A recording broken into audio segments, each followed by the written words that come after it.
So this is extract 12 of Roald Dahl's Danny, the Champion of the World. The Sleeping Beauty.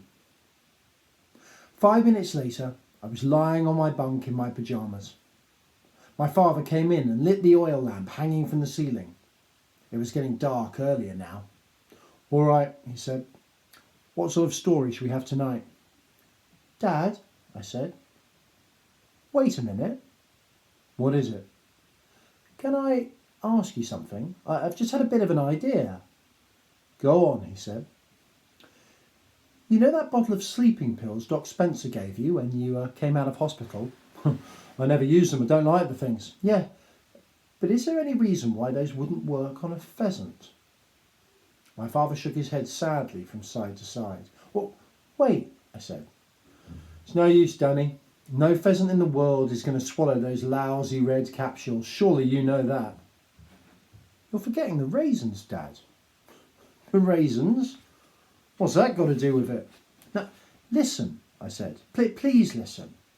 We take a raisin. We soak it till it swells. Then we make a tiny slit in one side of it with a razor blade.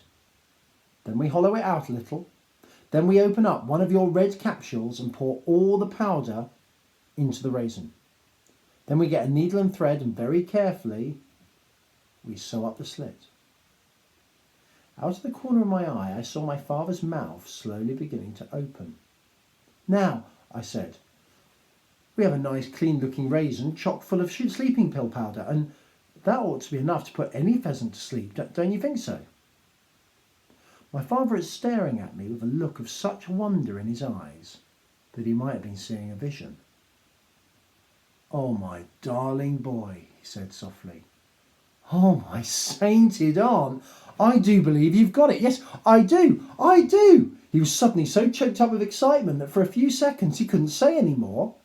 I came and sat on the edge of my bunk, and there he stayed, nodding his head very slowly up and down. You really think it would work?" I asked him. "Yes," he said quietly. It'll work all right. With this method, we could prepare 200 raisins, and all we'd have to do is scatter them around the feeding grounds at sunset and then walk away.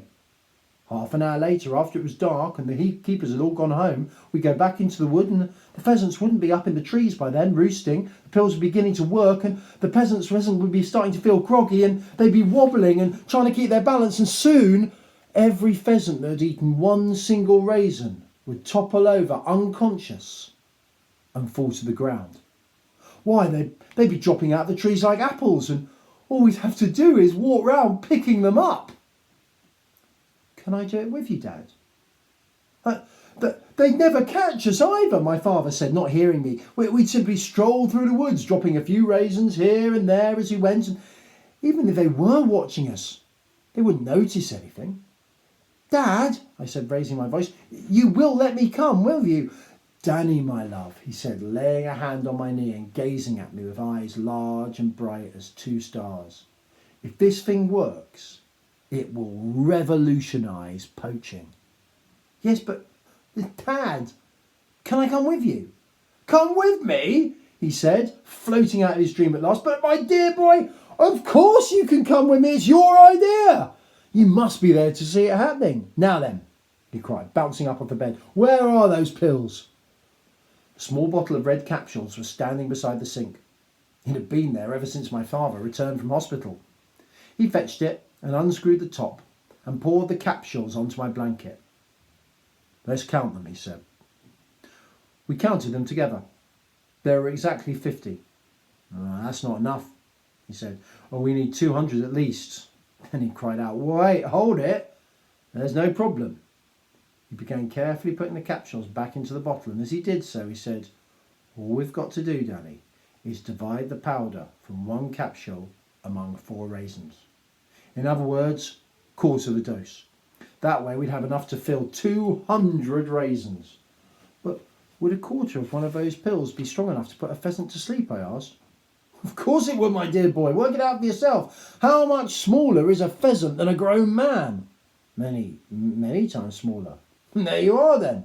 If 1 pill is enough to put a fully grown man to sleep, You'll only need a tiny bit of that for a pheasant. What we're giving him will knock the old pheasant out for a loop. He won't know what's hit him.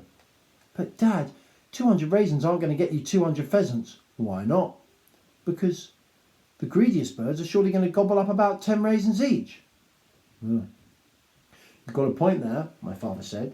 You certainly have, but somehow I don't think it will happen that way. Not if I'm very careful and spread them out over a wide area. Don't you worry about it, Danny. I'm sure I can work it. And you promise I can come with you? Absolutely, he said. And we should call this method the Sleeping Beauty. It will be a landmark in the history of poaching. I sat very still in my bunk watching my father as he put each capsule back into the bottle. I could hardly believe what was happening, that we were really going to do it, that he and I alone were going to try to swipe practically the entire flock of Mr. Victor Hazel's prize pheasants. Just thinking about it sent little shivers of electricity running all over my skin. Exciting, isn't it? My father said. I don't dare to think about it, Dad. It makes me shiver all over. Me too, he said. But we must keep very calm from now on. We must make our plans very, very carefully. Today is Wednesday. The shooting party is next Saturday.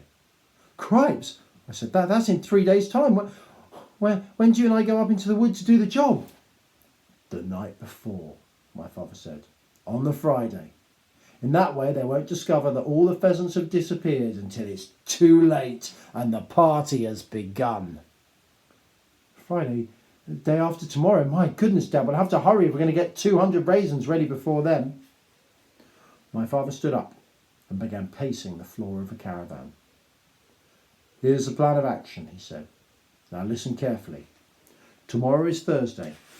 When I walk you to school, I shall go into Cooper's stores in the village and buy 2 packets of seedless raisins. And in the evening, we'll put the raisins into soak for the night. But that only gives us Friday to get ready 200 raisins, I said. Each one will have to be cut open and filled with powder and sewed up again, and I'll be in school all day. No, you won't, my father said. You will be suffering from a very nasty cold on Friday, and I shall be forced to keep you home from school. Obviously, as an institution, we don't approve of that idea. Hooray! I said. We will not open the filling station at all on Friday, he went on. Instead, we will shut ourselves in here and prepare the raisins. We'll easily get them done between us in one day, and that evening, off we'll go up the road towards the wood to do the job. Is that all clear? He was like a general announcing the plan of battle to all his staff. It's all clear, I said. And Danny, not a whisper of this to any of your friends at school. Dad, you know I wouldn't. He kissed me good night and turned the oil lamp down low. But it was a good long time before I went to sleep.